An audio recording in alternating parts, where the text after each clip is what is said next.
A paz do Senhor Jesus, meus amados irmãos em Cristo.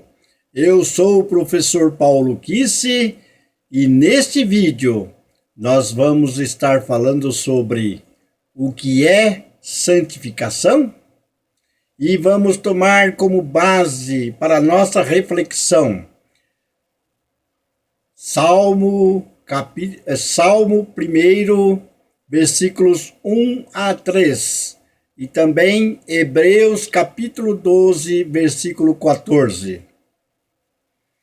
Nós sabemos que Deus tem atributos, tem qualidades. E existem atributos que não se transferem ao ser humano. São atributos intransferíveis. E um desses atributos é a onisciência. Deus conhece todas as coisas, nada do que existe no mundo, neste mundo, ou em qualquer parte, de qualquer parte. Deus conhece todas as coisas. Também, Deus é onipresente, isto é, Deus está presente em todos os lugares ao mesmo tempo. Então, onisciência, onipresença é um atributo de Deus que não é transferido ao ser humano. Outro atributo que não é transferido ao ser humano é a onividência. Deus vê todas as coisas. Deus contempla todas as coisas. Seu olhar está sobre todos na face da terra. Então, a onividência é uma outra qualidade, outro atributo que não se transfere ao ser humano. Um outro atributo que não é intransferível e que pertence só a Deus é a onipotência. Deus tem todo o poder nos céus e também na terra. Agora, existem atributos de Deus que são transferíveis ao ser humano. Quando a pessoa nasce de novo, tem um encontro pessoal com o Senhor Jesus, ele transfere esses atributos ao ser humano. Por exemplo, o amor. Deus é amor, mas ele também tem esse atributo de amar. E o amor, então, o amor de Deus pode ser transferido ao ser humano. Quando a pessoa se converte, o Espírito Santo é derramado vem habitar em nós e o amor de Deus é derramado pelo Espírito Santo de Deus. Um outro atributo de Deus que é transferido ao ser humano, justiça. Quando a pessoa tem o amor de Deus no seu coração, nasce de novo, ele é uma pessoa justa, uma pessoa que não usa duas balanças para medir as pessoas, mas ele é justo. Uma outra qualidade também é misericórdia. Deus é misericordioso e também nos transfere esta misericórdia. Nós podemos receber dele esse atributo também de misericórdia. E existem tantos outros, bondade, longanimidade, os frutos do Espírito. Nos frutos do Espírito nós percebemos que Deus então transfere aqueles atributos a nós, seres humanos.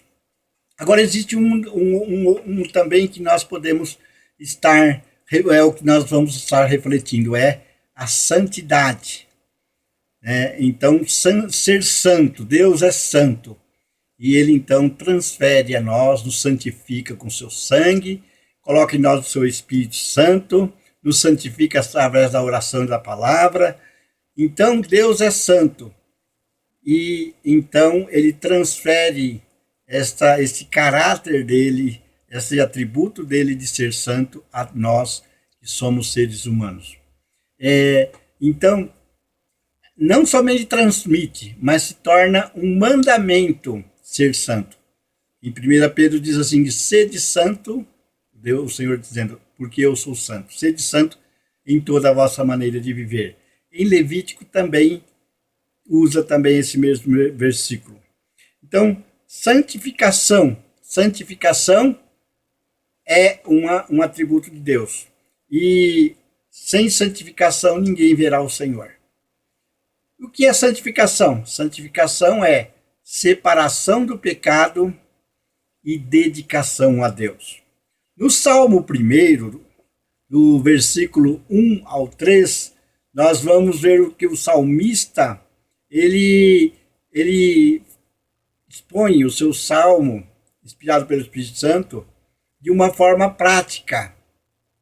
O primeiro versículo é separar-se do pecado, ou dos instrumentos do pecado. No segundo versículo é dedicar-se a Deus. E no terceiro versículo é o resultado da santificação.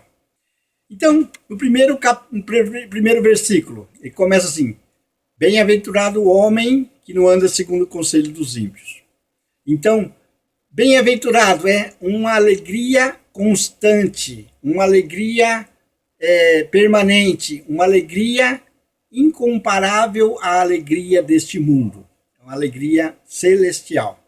Então, bem-aventurado o homem que não anda segundo o conselho dos ímpios.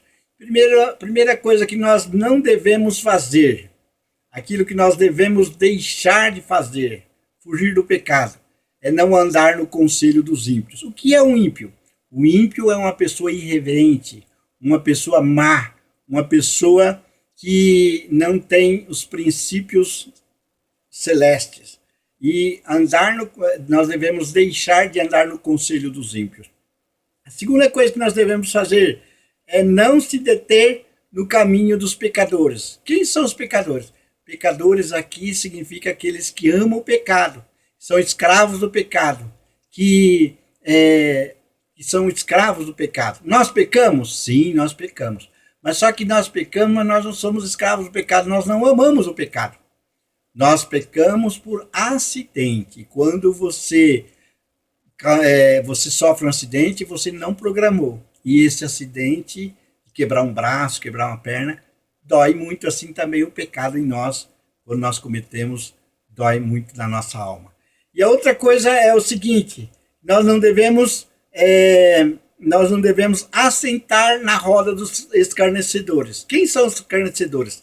Aqueles que zombam de Deus, das coisas de Deus, aqueles que zombam dos cristãos, das coisas santas que nós temos como santas. Esses são escarnecedores. Mas antes de nós passarmos para o segundo versículo, eu gostaria de estar comentando uma coisa interessante. Você sabia que dentro de você, que é um cristão verdadeiro, sabia que dentro de você existe um homem que ele é escarnecedor, pecador, que ele é um ímpio, irreverente? Sim, é o velho homem. É aquele homem que habita dentro de você. É a natureza pecaminosa herdada por Adão. Quando Adão pecou, ele passou a ter essa natureza pecaminosa e ele transferiu essa herança para todas as pessoas. Então, antes de nós nos convertermos, esta natureza pecaminosa nos dominava. Depois que nós convertemos, então passou a ter uma luta muito grande entre o espírito e a alma. O espírito quer e deseja buscar as coisas de cima, as coisas do alto, o espírito e a carne. E a carne quer buscar as coisas aqui da terra, quer nos levar ao pecado, é a natureza pecaminosa. Então, nós temos que tomar cuidado também com esse ímpio, com esse escarnecedor, que tem a natureza pecaminosa contrária à vontade de Deus. E o que nós devemos fazer, segundo Gálatas? Nós devemos crucificar a carne. E todas as vezes que você faz a vontade de Deus, você então crucifica a carne. A carne, essa natureza carnal, quer que você fique na zona de conforto. Pois bem, então, o que nós devemos fazer? Nós devemos fazer o quê? Nós devemos meditar na lei do Senhor de dia e de noite. O que é meditar? É degustar. Megutar é ruminar, é mastigar. É você receber uma palavra e você começa a realmente a pensar naquilo, a refletir sobre aquilo. Isto é meditar na lei do Senhor de dia e de noite. Então nós precisamos meditar na lei do Senhor de dia, fazer com que a nossa mente seja tomada com a reflexão da palavra do Senhor. Então, isso é o que nós devemos fazer. E quais são os resultados? Os resultados da santificação. Os resultados da santificação é interessante, que diz no capítulo 3.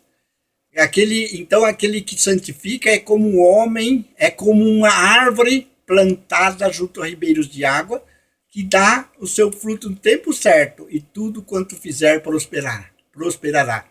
Interessante que aqui existem coisas naturais, mas também, ao mesmo tempo, sobrenaturais. Por quê? Porque a ciência, apesar de o desenvolvimento da ciência, como diz em Daniel, que nos últimos dias a ciência se multiplicará, Daniel 12, apesar de toda a multiplicação da ciência, o homem não consegue, a ciência não consegue inventar água, não consegue inventar semente, não consegue criar uma árvore e fazer com que ela cresça e dê frutos, não consegue isto. Então essas coisas são, ao mesmo tempo, naturais, mas são sobrenaturais. O que significa isso para nós? Significa que aquele que santifica, então vê as coisas sobrenaturais acontecendo na sua vida. E se multiplicando, porque a semente se multiplica. E em Hebreus capítulo 12, versículo 14, diz assim, que sem santificação ninguém verá o Senhor. Então, quando nós andamos pelo caminho da santificação, nós vemos Deus operar o sobrenatural da nossa vida. Vemos Deus multiplicar as sementes que nós plantamos. A pessoa, quando santifica, bebe da água da vida e se sente satisfeito. Come do fruto da árvore da vida, que é Jesus, que é a palavra de Deus, e se sente satisfeito também. Então, nós precisamos estar sem santificação, ninguém verá o Senhor. Precisamos, então, nos santificar para vermos Deus operar no sobrenatural na nossa vida. E, ao mesmo tempo, quando nós passarmos para a eternidade, nós possamos ver a Deus face a face e estar para sempre com Ele. E isso só é possível se nós nos santificarmos. A palavra de Deus santifica, a oração santifica, o sangue de Jesus nos santifica, o Espírito Santo que habita em nós nos santifica. Então, nós temos ao nosso dispor, ao congregar, estar com o povo de Deus, nós somos santificados. Então, nós temos à nossa disposição tudo aquilo que nós precisamos para andar no caminho da santificação e ver Deus operar no sobrenatural na nossa vida, mesmo estando nós vivendo no natural. Então, ande pelo caminho da santificação. Ande pelo caminho da dedicação ao Senhor. Ande pelo caminho da separação do pecado e de todos os instrumentos, todas as pessoas, inclusive o homem que habita dentro de você, todas as pessoas que realmente te afasta de Deus. Afasta dessas pessoas e se dedica, se separa, esteja na presença do Senhor. Mas afastar no sentido de receber. Nós não podemos receber conselho, quem quer que seja, daqueles que não amam a Jesus. Assim, os instrumentos de Deus. Que Deus abençoe poderosamente você. Deus abençoe poderosamente a sua família, seus filhos, sua esposa, seu cônjuge, seus pais. E tudo aquilo que você administra para a glória de Deus como um fiel mordomo. Que Deus abençoe, que o Senhor Jesus te conserve no caminho da santificação para a glória de Deus, em nome de Jesus. Amém.